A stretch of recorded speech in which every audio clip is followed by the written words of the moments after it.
That's real stuff, man.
Asante Sana, Jedi Jeff, for your time and energy this morning. We want to welcome you to this virtual Wellness and Healing Week.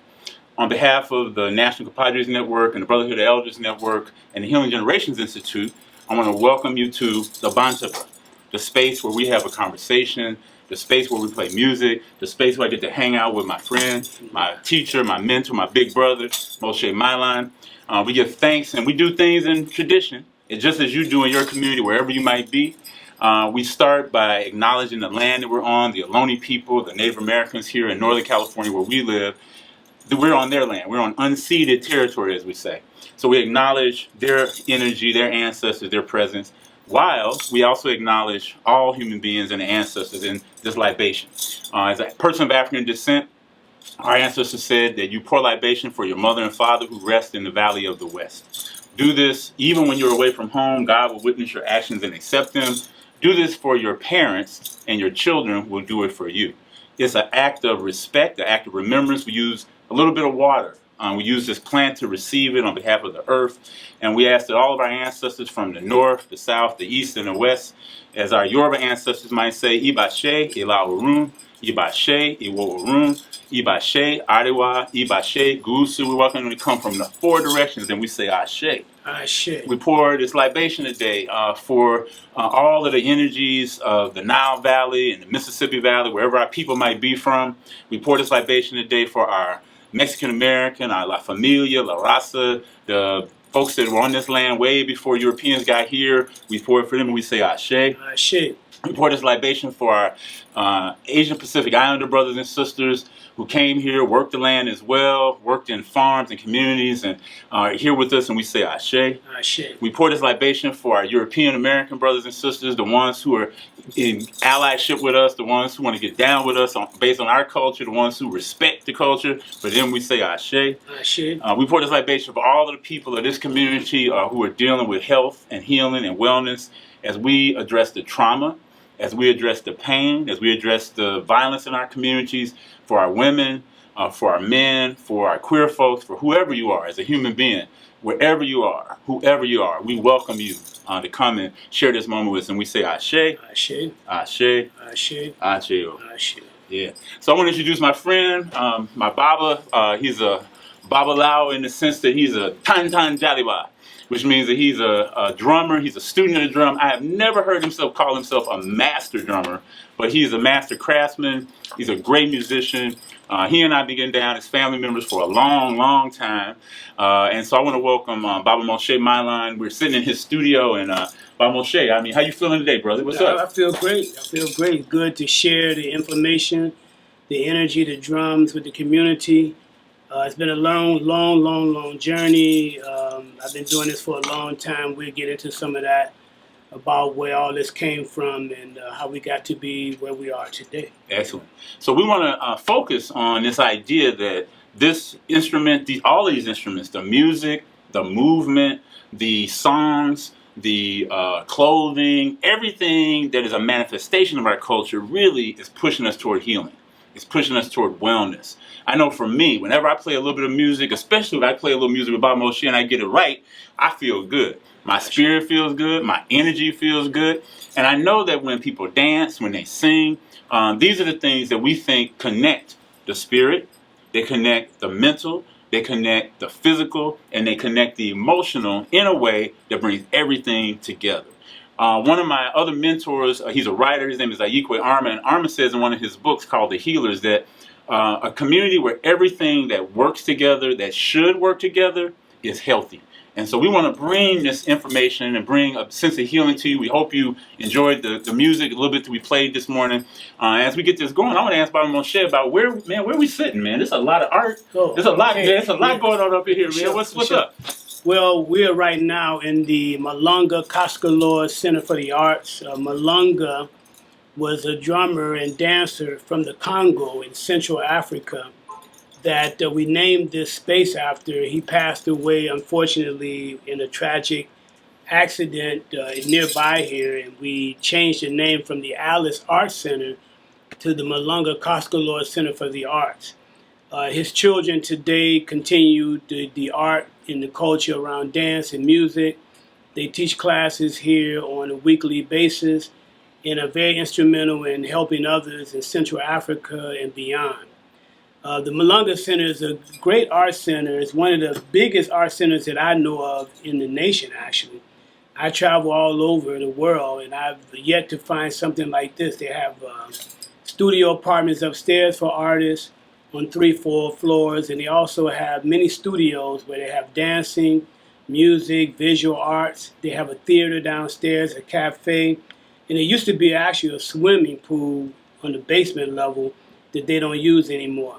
So where we are right now is in my studio. This is on the third floor of the Malonga Art Center, which is in Oakland, California, downtown Oakland, central located downtown, easy access to the trains, the buses to this area.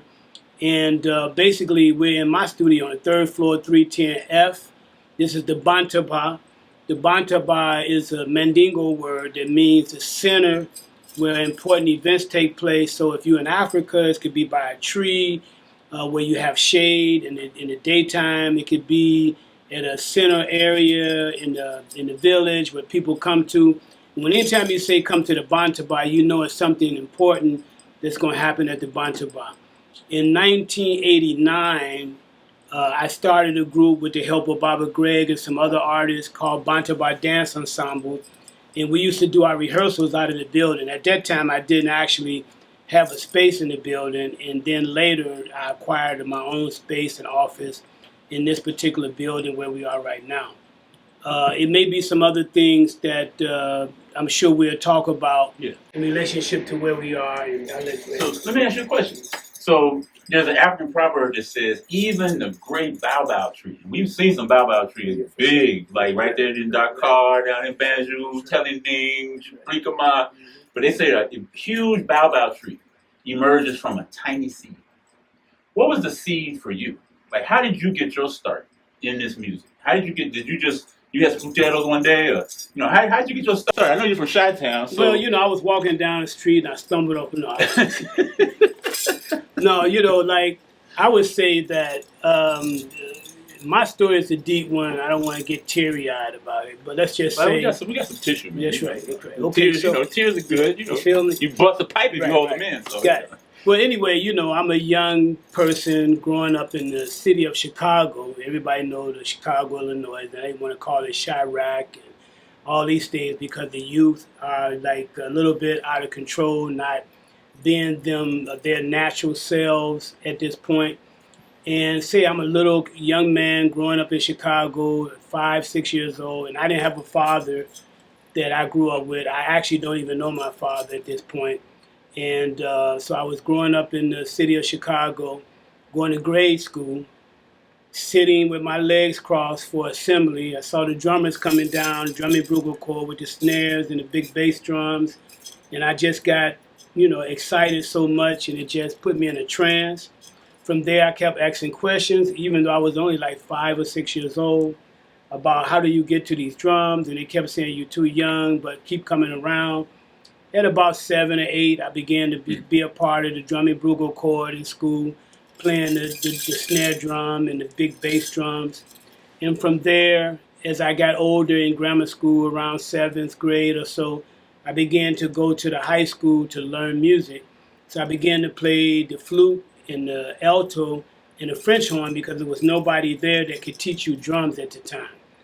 Okay, so growing up in the projects of Chicago, the south side of Chicago, I used to hear these drummers playing, and they were chanting, and it looked like it was kind of more like a cultural vibe. They was playing congas, and they saw me, and I was interested in playing with them. I started to playing, and one thing led to another. I eventually met my first African drum teacher named Atukwe.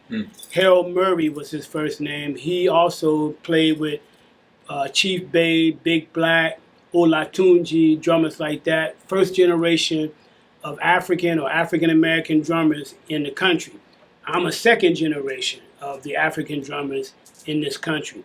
From there, we started learning, and I started doing a lot of travels from there.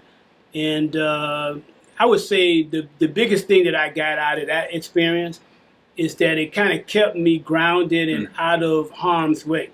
So the OGs, as we call them, used to keep me close to them, and they kind of changed my diet, even changed my name. I wasn't born Mosheh. I was born in a whole different name. We called it a slave name, like a name that was given to us by people that wasn't in our network, wasn't in our cultural background. And we didn't come over here, of course, everybody knows, on the Mayflower, drinking margaritas and all this stuff. We came as slaves. If you came here as slaves and you playing African drums now, what was that transition from being slaves in this country or in the world, period, because slaves was everywhere. And then you end up playing back again, you're drunk. That's a big story. It's probably bigger than what I can express right now, but it's very significant because they didn't want you to play drums because main reason I always tell my students why they didn't want you to play drums. I used to ask them, why do you think that they kept the drums? They said every kind of thing. All of a sudden, one person may say because the drums talk. Exactly. The drums communicate. The drums can talk without using words. They can communicate information of what's happening in the village, what's coming, what's going to happen next, and all this kind of communication, dealing with harvest, weddings, all kind of ceremonial things. They didn't want you to know that. We dealt with full moon celebrations. We dealt with dealing with the stars. We dealt with all kind of zodiac things. We dealt with what would they call jujus in Africa or Gregories, where we deal with medicine, with herbs and different things. They didn't want that to happen. So coming back to the drum is something right even today we struggle with our own people wanting to embrace this drum. Yeah. So when these drums came back into the community, so many people gravitated toward it, right? But then some people didn't. They didn't understand it. They thought it was like a recreational thing to do as opposed to a healing thing. And I know that there's some science behind the vibrations. All of these drums, and I'd love for you to talk about the construction of these drums in a second because, this is a goat skin on some natural wood, some duto or some mango or some natural wood from the continent. And in our traditional ways, to make that healing connection between the materials, we would always ask permission. You'd ask the tree for permission. Can I cut you to use you for this drum? You give blessings to the goat or that cow or whatever that skin was coming from, right? So when I think about this, I grew up in a different situation. Mosheh you grew up in Chicago, I grew up in Pine Bluff, Arkansas. For me, the seed that kind of began me on a journey around this art was my father. Now, I was fortunate. I had my father around. My dad was very active as a parent, and mostly because of music. My dad was a musician. He was a choir director in the public schools. He was a minister of music at a church. He started a citywide choir. It kind of reminded me of Bonta in a way because Bonta was kind of a citywide group. He pulled people from different dance companies who had done work with Cheto, had done work with Malonga Cura, had done work, with some of the people who had passed away, Sister Akili. My father would bring people to the house for music lessons every day. He taught piano lessons in the house. And so one of the things that I gained from all of that was anytime I heard music playing, I felt calm. Every time I heard music playing, I was like, this felt like the order of my household. It felt like if I didn't hear music in my household, I knew something was wrong. Because my pops played music every day, like you. He played music every day. When he would work in, and even working, he was asked one time to do a musical program for the National Baptist Convention in Little Rock, Arkansas in 1972 or something like that. And he put together a 1,000-voice choir. So he got people from all over the state. They rehearsed for about 6 months. He would go to El Dorado. He would go to Fayetteville. He would go all these places. And then on the weekend of this event, everybody came together. Everybody came to one place in Little Rock, Arkansas. And guess who the soloist was? Mahalia Jackson from Chicago. Mahalia Jackson was my father's favorite musician, favorite gospel singer. He had the honor of leading his choir with Mahalia Jackson being the soloist. I'm sitting there as a little 12-year-old kid having a little suit on, looking kind of sharp. And just the feeling that I got from being proud to see my dad and see his choir and the music. So having grown up in the church, when I got to Oakland and got introduced to these drums, it was a natural for me. And I will say this, and I'm going to ask Mosheh to talk any more about the sort of healing power of these instruments. But for me, I remember reading a quote from Duke Ellington, the great jazz composer, what he called the great American music. I don't think he really referred to his music as jazz. But one of the things that Duke Ellington said was that he described himself as, I'm a great listener of music. And I've always remembered that to be able to play, you got to listen. And if you can listen, it's going to come into your head. It's going to come into your heart. It's definitely going to come into your body. That's why it's hard to sit still when somebody's playing music. You feel like you want to move. So from your perspective, like when you play drums, when you feel bad or you feel depressed or you feel sad, like when your mom passed away, I had the honor of going to your mom's funeral in Mississippi. When the musicians played, That stuck with me because you might remember, it's two musicians. One had a bass guitar and one had a rhythm guitar, and they made it seem like it was a whole band. You know, the songs that they were singing, you know, all of the energy of that made me feel better. So I'm just curious for you, how does this drum, how does this music, and all of what you have around you serve as a healing instrument for you? Well, I can say in the beginning that when you think about anything dealing with music, it's all based in communication. Communication not only, but it is based in communication in the family. Because all instruments have a family, okay? Like the instruments we're playing right now. Let's say before we even talk about the instrument, let's talk about what the vibration of drums and other music sounds do to the brain. Okay, so in the neuroscience, I teach mindfulness in the schools. I used to live in an ashram back in the day in the 70s, and we used to deal with meditation. So we used to be still, we used to quiet our minds and deal with our breath and let the energy flow through us and get out of our thinking about everything that's going on around us and just be present in the moment. So one thing the drums do and the vibration of drums and other instruments, it brings you from outer to bring you inner to just be focused on that moment of where you are. So when you hit a drum, for instance, if I hit this bass, the vibration automatically transfer into my body.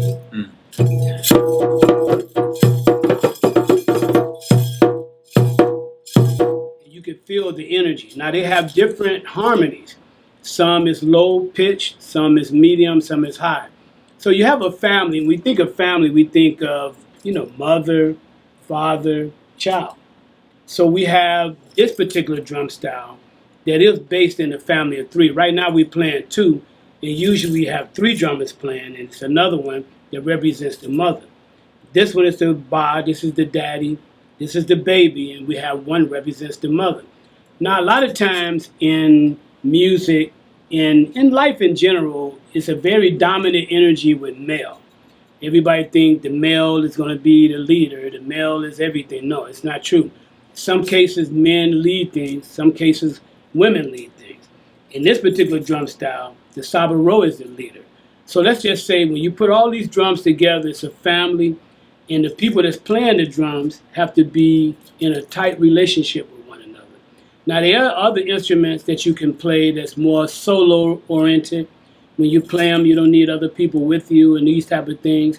And therefore, you in a different space. But some drums that we play, for the most part, most of them that I know of, have a family. And therefore, it relates to the sound, the language that you're speaking, transferring into the instrument. It then wasn't the instrument first. It was the language, that made one gravitate towards making sounds based upon the language. Mandinka, Jola, it could be other languages from other countries. You see their music is based on how they speak and that type of thing. So the drums definitely, for me, has made me a calmer person. I'm not perfect, but I can always relate to my drums. I play drums almost every day of my life. I don't remember a time where if I wasn't playing, I was listening to some music or drums, or teaching drums, making drums, doing something. And we will get a chance to go around the studio today to look at some of the other instruments in the studio and things like that. So one last question before we break this segment. What is your sense of the impact of the music when you work with young people? Like when you're working with children, especially now, where all these kids coming from the streets of Oakland or Stockton or Bakersfield or or LA, wherever they might be, what do you think is the importance of music and music education and cultural, like how we are culture keepers and we're now sharing this with young people? What do you think the impact is on young people? Well, it's a great impact, but let's just say what we struggle with a lot nowadays is, for instance, when I was growing up, we didn't have cell phones. We didn't even have computers. Man, how old are you, man? What do you mean you ain't no computers? No computers, no cell phones. And therefore, you had to do what? Talk to somebody. Okay, you go to the bus line right now, and you don't see people talking to you. They have a phone, and you're looking at the phone. Cars could be almost about to knock them over, and they still looking at the phone. And if you was to even run into a young person and they would say something to you like, you like drums? And they say, yeah. And you say, well, it's a brother named Baba Mosheh that plays drums. First thing they're going to do is Google you. They're not going to ask you more about him. They're not going to go to try to find him. They're going to go Google him. So let's just say you go into the classroom. You got a classroom full of children. 9 times out of 10, they'll be talking a lot, making noise, disruptive, have no respect for culture or anything, because that's not how most of them grew up, to respect music, instruments. Matter of fact, they could even have a drink or something and sit it on top of your drum, or go sit on the drum even, because they don't really know the difference. So once you start to share the history of drums and start to letting them know what the drums are and where they came from, because one of the biggest stories that they resonate with is the fact that we didn't come here because we wanted to come here. We came to this country by force. Not even by force by people that wasn't from our country, but even with our own people. Right. That's a deep thing. You got to remember that they didn't just come in and start grabbing folks. They started making communications and partnerships with people in our own tribes that would house us and get us ready for those to take us to other countries.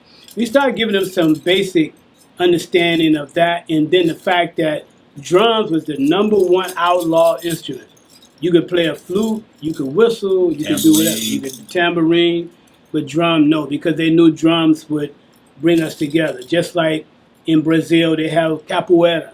They have different ways to make drums called cajones, because they take boxes and they put them together and they knot skins and then they disguise everything they could to deal with drums. So I would say that when children get a chance to feel the drums, play together, sing together, dance together, it awakens something within them, because we got to remember the spirit of our ancestors are inside of us. And as we acknowledge them, they come to provide services for us. The more we acknowledge them, the more you don't, the more you slip into darkness. The more you acknowledge your ancestors, the more they can come to life. Like when we pour libations, when we have an altar in the house, we have grandma up there and so on. So I would say that yes, the vibration of the drums do affect the children, but understanding their history and where they come from, along with the application, because they're physical beings, they have a lot of energy they want to get out. Why not do it in a harmonious way? Yeah. Well, man, I want to thank you for the bringing Cutero back into this country. I mean, I got a chance to be in West Africa with you years ago in the Gambia with Fabakari Baji and Alsani and all these people that was playing these drums, and just the feeling of what it means to be able to keep this culture alive and to share it with other people is a big contribution. It's the medicine, as we say. It's, because we talk about healing, we talk about well-being. We have a lot of medicine in our communities that's almost like under a basket. And until we lift it out, until we start using it, until we start even innovating on it. Now, this is the thing that I appreciated about Malonga. Malonga Center, as Mosheh talked about, was a great musician, choreographer, costume maker, and more importantly, a person who moved around in this building with great character. He would always ask you, how you doing? He would always speak to you. It was not like, I go to this class and I don't even speak to you, I put a little money on the table and keep it moving. Malonga named his dance company Foi Dio Congo. Years ago, Theophilo Obenga, who's a scholar from the Congo, who was a friend of Patrice Lumumba, we're going all the way back there, do your history, do your research, figure out who Lumumba was. But he said that Foi Dio Congo was part of an African proverb that basically says you should always learn your tradition, but every generation has an obligation to add to it. And that says something to me about it's the same way with jazz and blues and hip hop. It all comes from something. It didn't just, people didn't get up, Chuck D and Public Enemy didn't just jump up out of nowhere. Thelonious Monk was a blues player and he had a right hand that played that old school bass line while he added that avant-garde stuff with his right hand. So every musician, every generation has an obligation to learn what came before them, and then you can add to it. And so we would encourage everybody who's watching, whatever medicine you have, learn your tradition and then add to it and share that with younger people, share that with elders who might be lonely, who might need to hear some music. We know that music is powerful with people with dementia and Alzheimer's. I've seen research and seen documentation where somebody will play some music for an old person who is like not even moving. Play that music that they remember from their childhood, and they perk up like you put water on a plant that was dry. It just perks up. So that's kind of where we are. We're gonna take a little break here and go from there. Okay, so I would like to just say something in case someone may be thinking, what was that they were playing? Okay, so Yes. we were playing Tantan Walindo in the beginning. It's called the drum rising of the drum. Before the ceremonies that we play in Africa or even in America, in Oakland, wherever, we would play this Tantan Walindo. It's the drum rising. And then we went into the Lingino.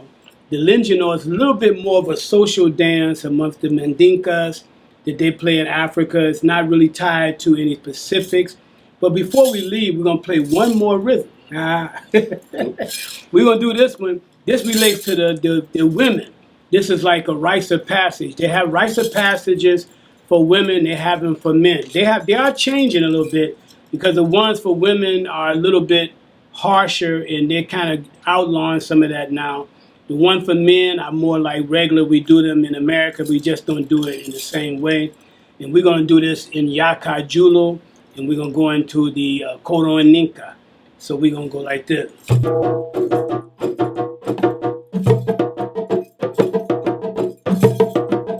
Oh, let me say one more thing. What you got? Bombo. Bombo is an alligator. Okay, crocodile. Bombo is a crocodile, right? And the crocodile, what they say is the crocodile, don't go messing with the crocodile because the crocodile is like really chill. But if you go touch him or mess with him, it can hurt you. So this is Bombo. Bombo, kind fire, Bombo. Aye, Bombo, kind fire. Ni better yuko la bajato. Bamba say ta kana fa. Bambo kana fa. Bambo. Why Bambo kana fa. Ni better yuko la bajato. Bamba say ta kana fa.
I just wanted to share with you, we're at the Bantu Bastille. I wanted to share with you my first African drum teacher.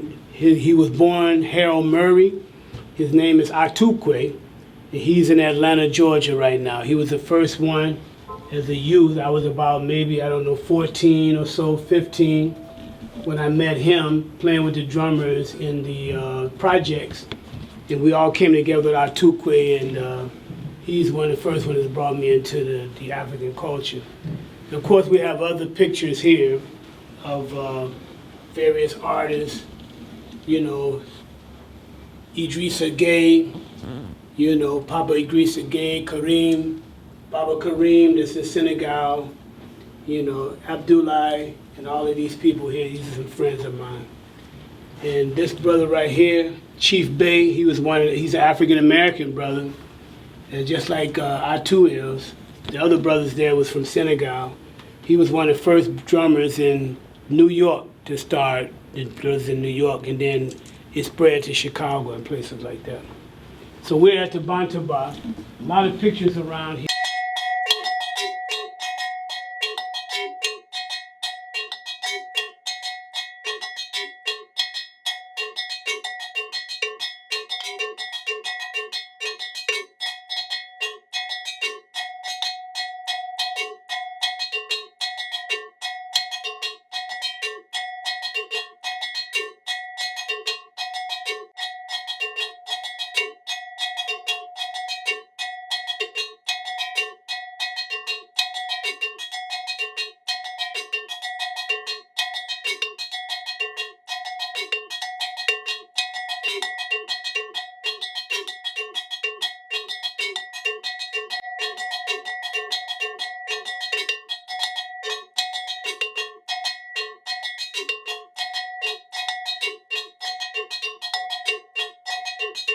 Rings, we have antique drums here from different countries, and all kind of instruments here and things that I do. Various altars that represent our ancestors here, djembes and gomas, puteros,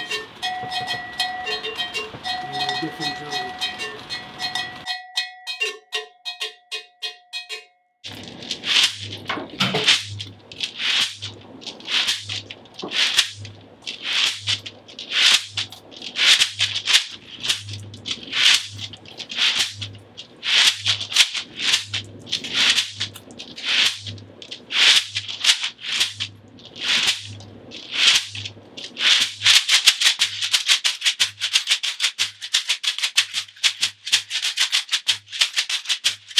And these are some of the classes I was doing right before COVID.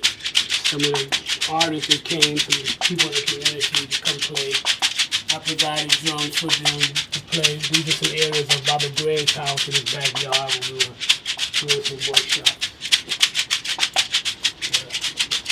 And then we continue in this room. This is the Bantaba. This is my company that I had.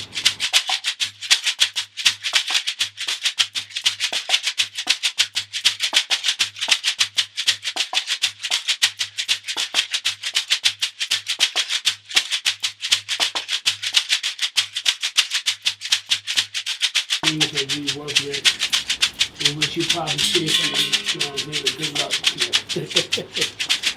You see, we got drum kit, we got congas, djembes, we got native drums here. We have some other drums from different places, and pretty much I make almost everything that's, the things that I don't make is obvious, but most of the instruments I make, everything myself. So this is the